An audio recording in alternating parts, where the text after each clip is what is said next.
एक साजिश के तहत इस देश से देसी नस्ल की गायों को समाप्त किया जा रहा है और इस साजिश में सम्मिलित है सनातन धर्मी।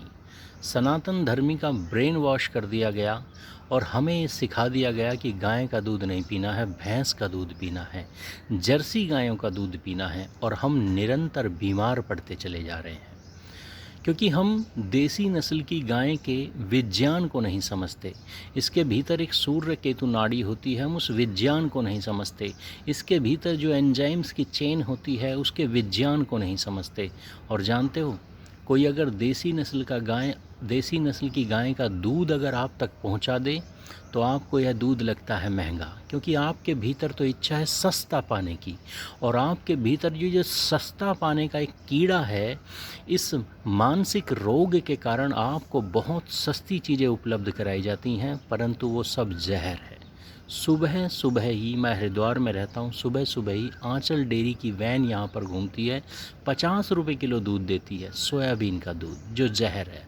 राजीव दीक्षित जी ने स्पष्ट कहा है, सोयाबीन जहर है, मनुष्य के लिए एक धीमा जहर है। उसका दूध हमारे बच्चों को सुबह सुबह पिला दिया जाता है, चाहे अमूल हो, चाहे मदर डेयरी हो, चाहे नमस्ते इंडिया।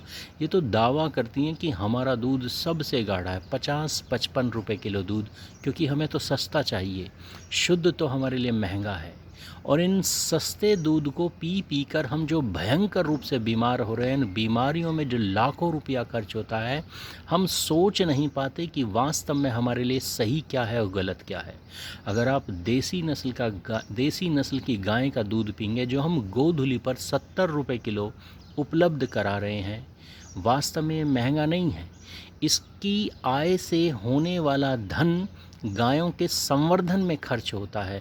जो लोग गौ पालन कर रहे हैं उनके कार्यों में खर्च होता है। अगर हम गौ पालकों के हित के बारे में नहीं सोचेंगे तो गाय बचने वाली नहीं है इस देश में।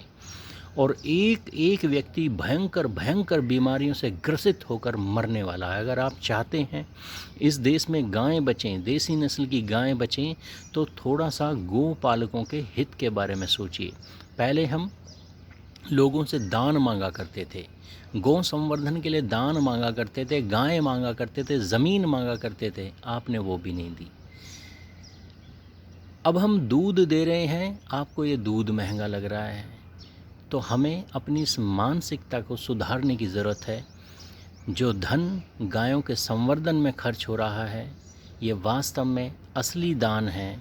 ये गायों के पालन में किया गया एक पुण्य कार्य है, इससे पीछे मत हटिए। आज अगर आप पीछे हट गए तो संसार में कोई और समाज नहीं है जो देसी गायों का संवर्धन करना चाहता है। जितने अन्य संप्रदाय हैं मत, ये तो चाहते हैं कि मर जाएं गायें, ये चाहते हैं इन्हें काट कर खा लिया जाए, इनकी कुर्बानी दे दी जाए अपने त्योहारों पर। सिर्फ सनातन धर्मी हैं जो इन गायों को बचा सकता है। इसलिए अपने सस्ते की इच्छाओं से निकलिए, शुद्ध पाने की इच्छा मन में जागृत कीजिए, गायों का संवर्धन कीजिए, गायों की रक्षा कीजिए।